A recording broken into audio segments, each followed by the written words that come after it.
Hello everyone, my name is Kevin, welcome back to the channel, and today we are doing the NXT TakeOver Stand and Deliver Night 1 review. Now for those of you wondering why, once again, am I in my room rather than going down to the basement? Well, there's a few reasons. Number one, it's 5 in the fucking morning, once again.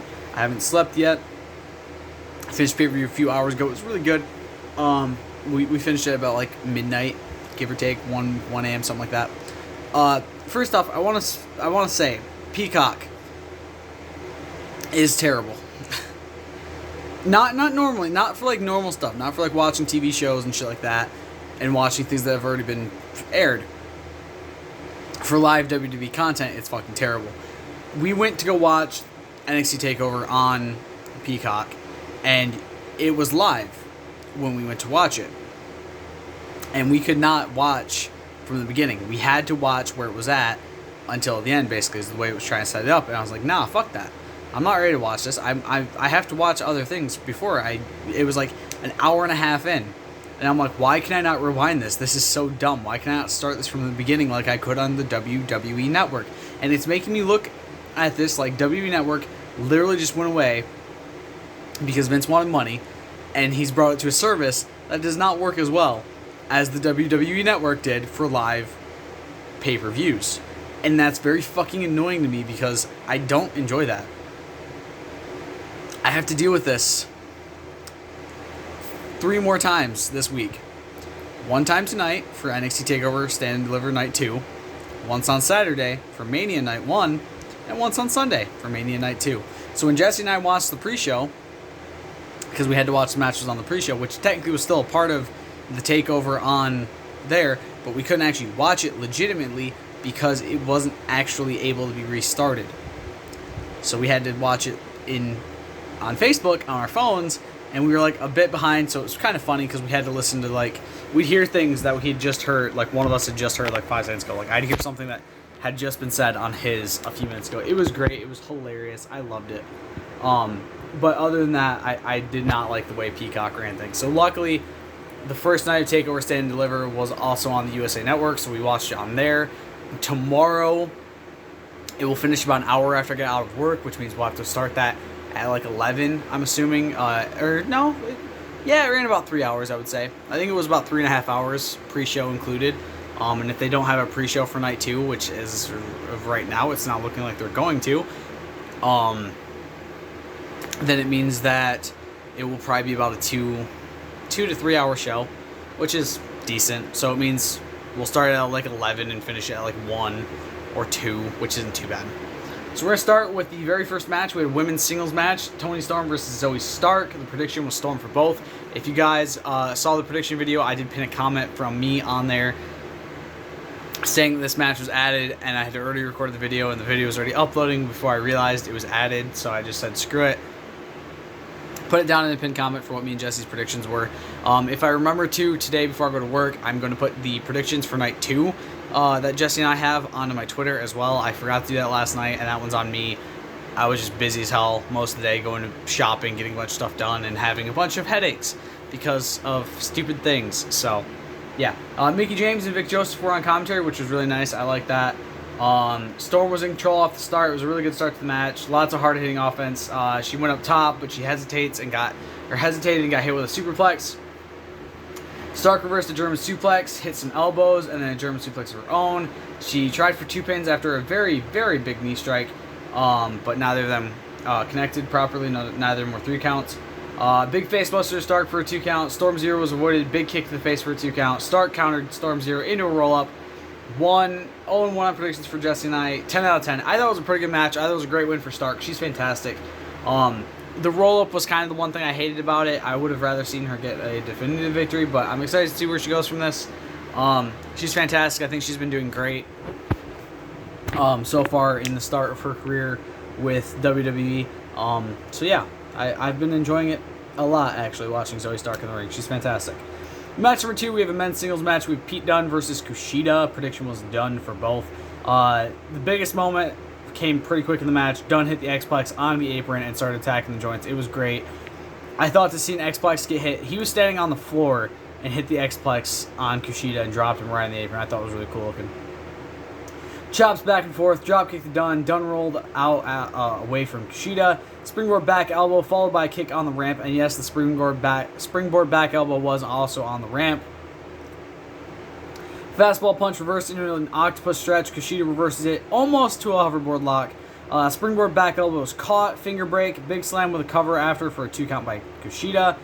Kushida drops Dunn into a cross arm breaker. He gets out of it. Lots of back and forth. Gets his own cross breaker in.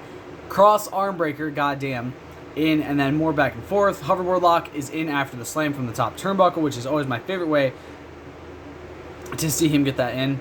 Dunn gets the rope. Kushida gets another hold in, putting a lot of pressure on the arms and the back. Kushida is still attacking the arm. Hoverboard lock is blocked again, and Dunn gets the rope, but Kushida swaps to the other arm. Covered during the submission by Dunn. Kushida kicks out, and Dunn gets the rope to break the hold. Finger break, stomps on the hands. Big right by Kushida, but he kind of like has to wince because of how much pain his hand's in. Stomps the hand again, bitter end. Dunn wins, 1-1 on predictions, 10 out of 10. It was a great match between two amazing wrestlers. A lot of technical skill, a lot of hard-hitting battle, a lot of very brutal attacks on the arms, the fingers, and the legs. I can't really say that Dunn kind of won the title of best technical wrestler in the world, because he didn't really finish it with a technical move. He just finished it with a normal pin, but whatever. I liked it. I thought it was a great match. Match number 3, the NXT North American Championship Gauntlet Eliminator #1 Contenders match. Oh, what a fucking mouthful. We have Leon Ruff versus Isaiah Swerve Scott versus Bronson Reed versus Cameron Grimes versus Dex Loomis versus LA Knight. Prediction was Loomis for me and Reed for Jesse. Ruff stomps on the hands, continuing the hand stompage that we've seen already. Scott slams him down on the barricade, hits him with a massive dropkick off of it. Leon with a diving corkscrew cutter off the announce table, covers for a 2 count. Ruff slingshot into the top rope. Scott picks Ruff up for a super powerbomb, but Ruff reverses it into a Hurricane Rana from up top. Out comes Bronson. Ruff dives down to him, but Reed catches him and throws him into the ring. Scott ducks down so he doesn't get hit by Ruff as Reed throwing him in, which I thought was really cool. Ruff helps Reed take down Scott, which doesn't make a whole lot of sense. Wouldn't you go after the big guy? But whatever. Ruff gets sat on by Reed. Reed flips him over and sits on him again because the crowd was chanting one more time. Ruff and Scott trying and failing German suplex Reed. He rolls out behind them and sends them both flying with one of his own. Now let me specify what I mean by this. So Leon Ruff went to German suplex Bronson Reed. If you guys do not know what Leon Ruff looks like, he's a very tiny man. Bronson Reed is a very big man. He has the nickname Thickzilla for a reason. So Ruff tries to German suplex him. Scott then comes up behind Ruff, tries to German suplex him, which would also German suplex Reed. And then Reed just is like, nah, rolls out of Ruff's hands, goes behind them, and then German suplex both of them together, which was really cool. Out comes Cameron Grimes. Scott hits Reed with a dropkick. Grimes hits Reed with a moonsault, followed by Scott hitting him with another dropkick. And then Grimes just hands him a wad of cash, and Scott's like, okay. So I guess he'd been bought by Grimes to help him out. He'd been paid by Grimes to help out. Bought by Grimes just sounded wrong, since Grimes is from the South. I just realized how bad that looks. God damn. Double teaming to Ruff, but he starts sliding away. Ruff thrown into the corner. Some money gets thrown onto him. Reed being double teamed now. Grimes and Scott still double teaming Ruff as Dexter comes out. Scott throws Grimes out and eliminates Ruff. Loomis DDTs Reed onto the ramp. Grimes is a bit pissed. They go after him. Loomis destroying Scott and Grimes, slamming them both down with suplexes. Lots of punches to Scott. Clothesline followed by a bulldog. Another clothesline. Reed and Loomis stare down, which I thought was really cool. Reed's tossed out of the ring again. Loomis clotheslines Grimes over the rope, falling out with him, which he caught his foot on like the second rope and almost broke his neck. It was terrifying looking. LA Knight is on his way out, comes out and talks because of course he does. Kicks Reed in the chest. Reed attacks him from behind, throws him into the ring. Knight is hit with a Samoan drop. Grimes is taken down and thrown out of the ring onto the ramp. Scott is attacked by Reed now, takes Knight down. Knight takes him down and starts destroying the other competitors. Stare down with Loomis. Grimes takes him down. Silence is in on Grimes. Then Knight rolls through on Loomis and eliminates him. I was very pissed because, like, dude, one, you could have gotten Grimes eliminated right there if you would have had like 5 more seconds. And number 2, you really had to eliminate Dexter Loomis, didn't you son of a bitch? Big knee to Knight, senton by Reed, and then Knight is gone. And then, yeah. Loomis locks in the silence on Knight outside. Grimes, Reed, and Scott are the only ones left in the match. All 3 men down after some big moves. I honestly thought Reed was going to land on both of them and pin them both at the same time, because it looked like that's what they were setting up for. Reed being double teamed by Grimes and Scott. He takes Scott down. House call by Scott to Grimes. Roll up. Scott reverses it, and Grimes is gone. House called Reed up top on the turnbuckle, or up on the top turnbuckle. Swerve pulls Reed down and slams him down on the apron. It looked fucking brutal. He hit his ribs, his back. It looked horrible. 450 splash to Reed, but he kind of turns on his side to lessen the impact. 2 count. House call after some trash talking. Goes for a second and hits it. Goes for a third. Reed avoids it. Kick to the ribs. House call for a 2 count. Scott attacks the back and ribs. Big powerbomb to Scott. Goes up, hits the tsunami. Reed wins. 2-1 for Jesse, 1-2 for me. 15 out of 10. It was a great match. I love Bronson Reed. I honestly think he's going to do great against Gargano. It'd be really nice if he wins. I have no problem with Bronson Reed. The only reason I didn't predict him is because, personally speaking, I like Dexter Lumis a little bit more and would have liked to have seen him go after the championship, potentially win it from Gargano. And yeah, I think all 6 men put on a great show here. They all looked great, and honestly, can't wait to see what we get out of this going forward. I'm thinking maybe Lumis versus Knight, versus LA Knight on night 2 of TakeOver Stand and Deliver, but I could be wrong. Match number 4, the NXT United Kingdom Championship match. We have Walter, or Water, as he's sometimes known, versus Tommaso Ciampa. Prediction, Walter for both. As of NXT TakeOver Stand and Deliver night 1, Walter was on his, I think they said like 750th day or some shit like that. But basically 2 years and 2 days. One sec. I can do this much easier, you guys. Maybe. Actually, wait, hold up. I'll just look this up real quick.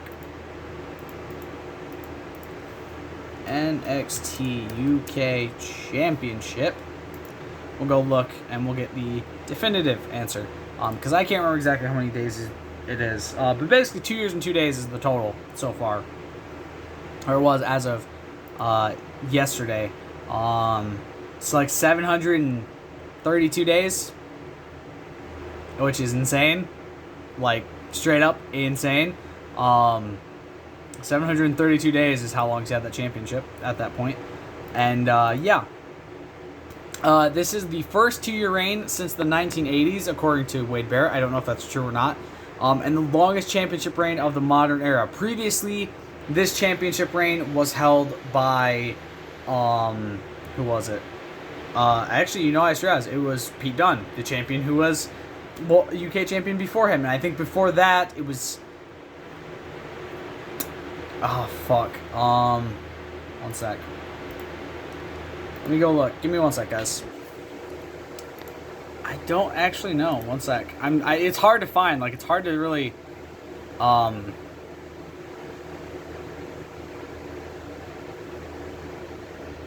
it's very difficult to figure this out. I believe the longest reign before this was Brock Lesnar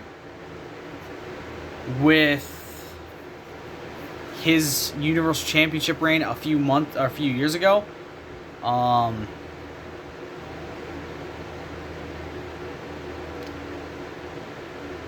Yes, okay. So his ongoing run in 2018 as Universal Champion beat out CM Punk's 434-day run as champion, as WWE champion. So it goes like this: Walter, Pete Dunne, Brock Lesnar, CM Punk. The 4 longest reigns of a singles title. I want to specify that singles title because I believe the New Day, I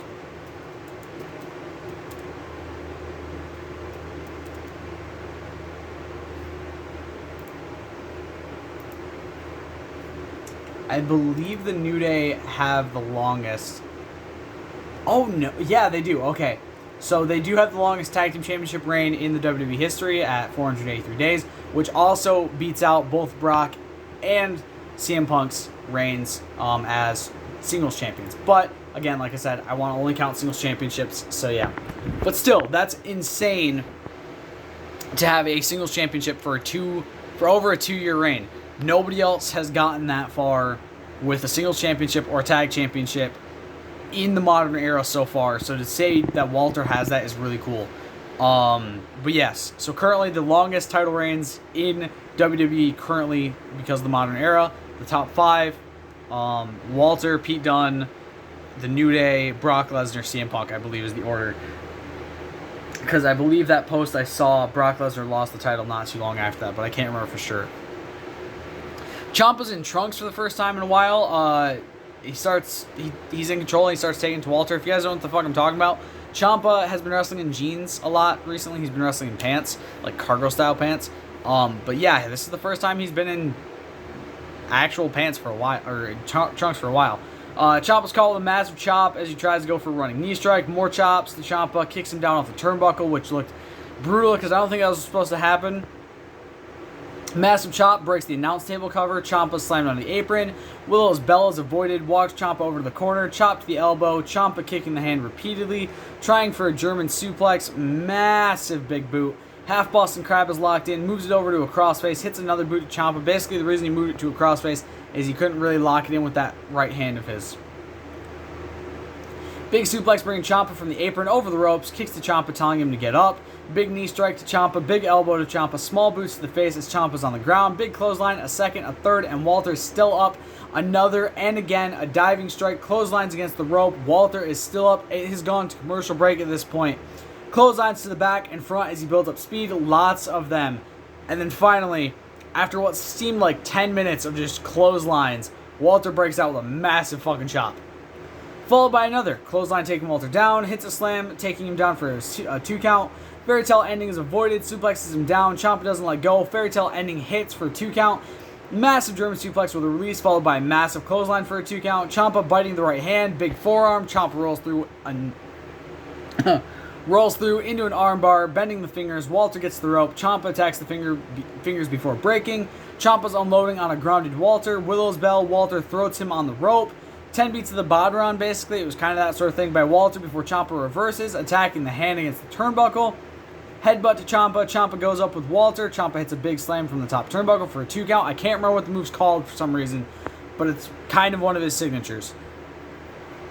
Big chops by Ciampa. Walter runs through one. Back and forth chops now. Walter slams him down. Very odd pin, but Ciampa lifts it out of it. Neck snap with like the ankles sort of thing by Walter. Powerbomb, a second for a 2 count. Neck locked overhead suplex, followed by a massive wind-up chop. Walter wins. Jesse's 3-1. I'm 2-2. 20 out of 10. The match took the brutality of the previous match and just said, hold my beer, mate. I can do better. And they did. I thought they did great. Both men tried to kill each other, which I thought was awesome. A massive hard-hitting match. Lots of big spots. Lots of massive fucking chops. I loved it. It was violent. I thought it was great. I thought one of them was going to killing each other. I'm very glad they didn't. Match number 5, the NXT Tag Team Championship Triple Threat match. We have MSK versus Grizzled Young Veterans versus Legado del Fantasma. Prediction was MSK for both, myself and Jesse. The dog from last week's NXT is back. I'm still very confused. It shows Frankie Monet says, see you Tuesday, meaning the first NXT after Mania. We will see who they are. Now, a lot of people have pointed this out, and I actually found this out very recently because I searched it up after this. It is looking like that is potentially Taya Valkyrie, otherwise known as John Morrison's wife, because the dog that is shown in that specific, in those vignettes, was their dog Presley, their adorable Pomeranian Presley. I have had Pomeranians. They're pretty cute dogs. They're very annoying dogs, but they're very cute. I'm very excited to see if that actually is Taya, because it looks kind of like, because all we've seen is like the boots and like her calves, and I mean, I've seen what Taya Valkyrie looks like, and I think that the calves could kind of be hers, but I can't tell for sure, because I've never really spent too much time looking at her calves. The only person's calves I ever look at are mine, because mine are great. A lot of self-love right there.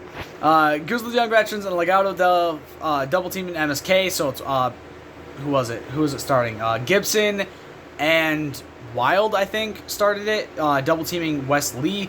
And then Wild and Mendoza start double teaming Gibson and Lee. Gibson and Lee start fighting back. Carter tags in, double teaming Gibson. Grizzled Young Veterans double teaming Mendoza. They take down Wild. Gibson takes a hit for Drake, which I thought was, so sweet. Drake taking to Carter, trying to stop them from getting any momentum. Carter being brutalized by Drake. Carter reverses a suplex and tags in Lee, taking it to Drake. Carter steps off of Lee's back and dives down onto Grizzled Young Veterans. And then Mendoza and Wild at the same time dive down onto the other four, onto all four of them outside. If I remember correctly, Mendoza stepped up over the turnbuckles and did like a plancha, and then Wild dove through the top and middle rope to hit them all. It was great. Double teaming Carter, tag team coast to coast, which I thought looked great. Gibson breaks it up. Legado del Fantasma double team him and stay in control over Carter as they isolate him from Lee. Legado del Fantasma isolating Carter in their corner. Lots of tags between them as they double team him. Double suplex, springboard moonsault for a 2 count. Drake rolls Mendoza up for a 2 count. Mendoza drops him. Carter being double teamed by them basically. Lee comes in and starts unloading on Drake and Mendoza. Suicide dive to Gibson. Massive plancha to the Legado del Fantasma. Backflipping Pele kick to Drake. Hit their tag finish for a 2 count. Or whatever the weird backflip shove thing is. Gibson stops the other tag move, but before they can hit their Doomsday device, Carter takes him down. Lee comes in and hits both of Legado del Fantasma with a moonsault reverse DDT at the same time. Takes down Drake. Gibson with a throat chop. Drake takes down Drake. Gibson hits him with a throat chop, trying to re-injure the hand. Gibson hits him with a lot of moves, focusing on the hand. Carter tries to save him. Drake locks Carter in with a submission. Carter stops him, keeping him holding on like he stops Lee from tapping. It's very DIY, reminding me of Legado del Fantasma dives down, stops them, saving the match. Grizzled Young Veterans are taken down by Legado del Fantasma. They hit their finisher. Lee kicks out somehow. Lots of brawling outside the ring. Drake dives down, taking Wild off of Gibson's shoulders with the Doomsday device. MSK hit a massive tag move on Mendoza. Then it's just Grizzled Young Veterans and MSK up together in the ring. Back to the Dusty Cup. The Dusty Cup earlier this year. That MSK ended up winning over GYV. Wild brawl in the ring. Carter being double teamed. Carter taken down with a double springboard cutter, or takes them down, whatever. Takes somebody down with a double springboard cutter, or takes them both down. They hit the tag finisher. MSK wins. Jesse's 4-1. I'm 3-2. 20 out of 10. Fantastic match. I think MSK deserve it so much, and I honestly can't believe how insane of a match was just put on by all three of them. They put so much into it, and I'm so happy that MSK walked away with the titles. I love MSK. So far, everything they've done, I never knew of them in TNA. They were there after I stopped watching. But to see them doing so good in NXT makes me happy because they're fantastic. They're the type of people that I know I would have loved watching as a kid. Like, if I was a younger fan right now, I know MSK would be the team that I'm drawn to the most right now. They have so much to them as a tag team, and I'm so happy. And the story that Carter told about his dad and everything, and he was crying at the end of the match, and it was insane, to say the least. I love MSK so far with everything they've done, and I'm glad to see them with the championships. And I will say this, Grizzled Young Veterans, it is your guys' tradition every single year to be the runners-up in the Dusty Cup. Sucks to suck. Match number 6, we have the NXT Women's Championship match. Io Shirai versus Raquel Gonzalez. Prediction, Shirai for both. And this is the final match of night 1, so this will be the last match I talk about.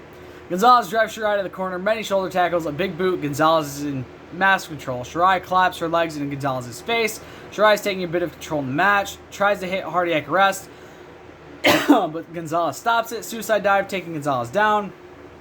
Kai gets involved, the ref sees it and kicks her to the back. Don't know why he didn't just call disqualification. She was clearly hitting her.